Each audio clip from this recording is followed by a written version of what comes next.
Lok Sabha result के फॉर्मूले में एमवीए की सीट शेयरिंग। महाराष्ट्र विधानसभा चुनाव में कांग्रेस 100, 105, शिवसेना उद्धव 96, 100, एनसीपी 80, 85 सीट पर लड़ेगी।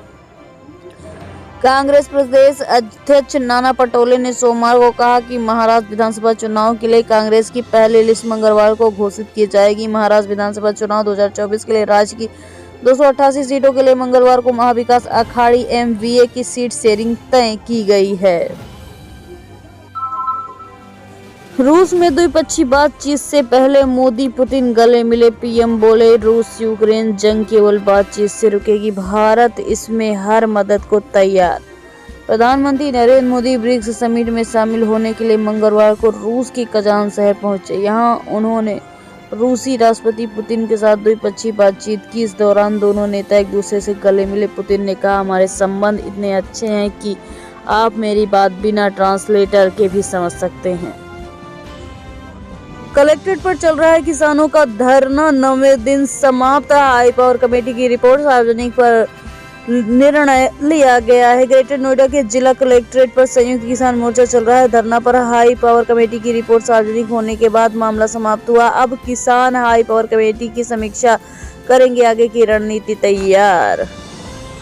लखनऊ में कांग्रेस का फिर हंगामा। डॉक्टर संपूर्णानंद स्टेडियम का नाम बदलने पर विरोध। बोले, भाजपा महापुरुष का अपमान किया जा रहा है। लखनऊ के कांग्रेसी कार्यकर्ताओं ने फिर प्रदर्शन किया। मंगलवार को कांग्रेस मुख्यालय से निकलकर राजभवन की ओर जा रहे थे। पुलिस वालों ने बैरिकेडिंग करके रोक लगा दी। इससे कार्यकर्ता नाराज होकर और भी नारेबाजी करने लगे।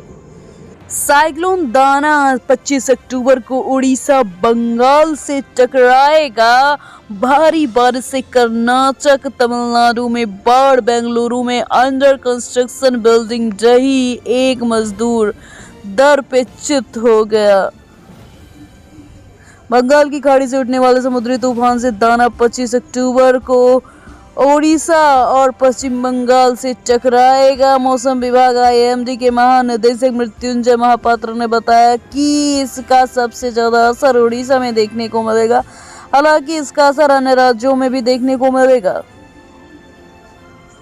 गुजरात के गांधीनगर में नकली जज पकड़ा गया। फर्जी कोर्ट चला रहा था। विवादित मामलों में फैसले देकर 100 एकड़ जमीन हड़पी नकली जज मॉरिस सैमुअल के खिलाफ 2015 में गांधीनगर मणिनगर थाने में धोखाधड़ी की शिकायत दर्ज थी। गुजरात में एक शख्स ने फर्जी ट्रिब्यूनल बनाया, खुद को उसका जज बताया और गांधीनगर में बने अपने ऑफिस में असली अदालत जैसा माहौल बनाते हुए फैसले भी सुनाए। आरोपी का नाम मॉरिस सैमुअल है। जबलपुर में ऑर्डिनेंस फैक्ट्री में बड़ा धमाका, 2 कर्मचारी दर पे चित हुए। 10 से ज्यादा झुलसे, 2 की हालत नाजुक। दुर्घटना में फिलिंग के दौरान हादसा। जैसे ही मामला धड़ाम से हुआ, चारों तरफ अफरा तफरी मच गई। एम्बुलेंस से घायलों को अस्पताल भेजा गया।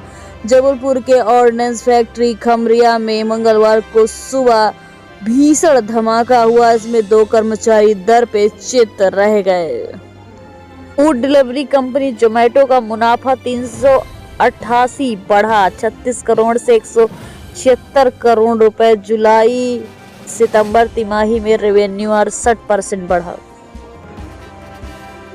7332 के रिकॉर्ड पर पहुंचा सोना। इस साल अब तक 14,880 रुपए महंगा हुआ। चांदी 97,254 रुपए प्रति किलो पहुंची। सोना और चांदी अपने ऑल टाइम हाई रेट पर पहुंच चुका है। Indian Boolean and jeweller association IBGA के आंकड़े के अनुसार 10 ग्राम 24 कैरेट सोने का भाव 18 रुपए बढ़कर 78,232 रुपए पहुंचा। वही इससे पहले एक दिन पहले 18,214 रुपए प्रति 10 ग्राम रहा है। वहीं चांदी की कीमत 381 रुपए बढ़ गई है। ये अब 97,635 रुपए पे बिक रहा है, जो कि 97,254 रुपए पर ऑल टाइम हाई रेट पर बना था।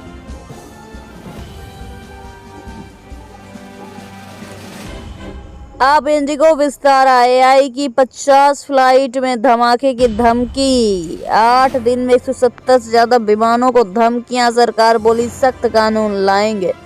फ्लाइट में धमाके की धमकियों से एक हफ्ते में 200 करोड़ रुपए से ज्यादा का नुकसान हो चुका है। देश में यात्री विमानों को मिल रही इस धमकी की वजह से सिलसिला जारी है। मंगलवार को 50 से भी ज्यादा फ्लाइटों को धमाके से उड़ाने की धमकी मिली है। जम्मू कश्मीर में लश्कर का नया आतंकी संगठन TLM एक्टिव। पुलिस का दावा ये आतंकियों की भर्ती करा रहा है। पाकिस्तानी हैंडलर बाबा हमास है सरगना। CIK ने श्रीनगर, गंदरबल, बांदीपोरा, कुलगाम, बडगाम, अनंतनाग और पुलवामा समेत जम्मू कश्मीर के कई इलाकों में सर्च ऑपरेशन जारी रखा है। सलमान खान के घर पर फायरिंग करने वाली याचिका को खारिज। कोर्ट ने आरोपी की मंशा थी जान लेना, जमानत दी तो फिर से और भी खतरा बढ़ेगा। सलमान खान के घर पर फायरिंग के आरोपी विक्की गुप्ता की जमानत याचिका मकोका कोर्ट ने खारिज कर दी है। महाराष्ट्र संगठन अपराध नियंत्रण अधिनियम मकोका के विशेष अदालत ने कहा कि अगर आरोपी रिहा हुआ तो भविष्य में दोबारा ये घटना हो सकती है। आरोपी की मंशा तो सलमान खान को दुनिया से हटाने की ही थी।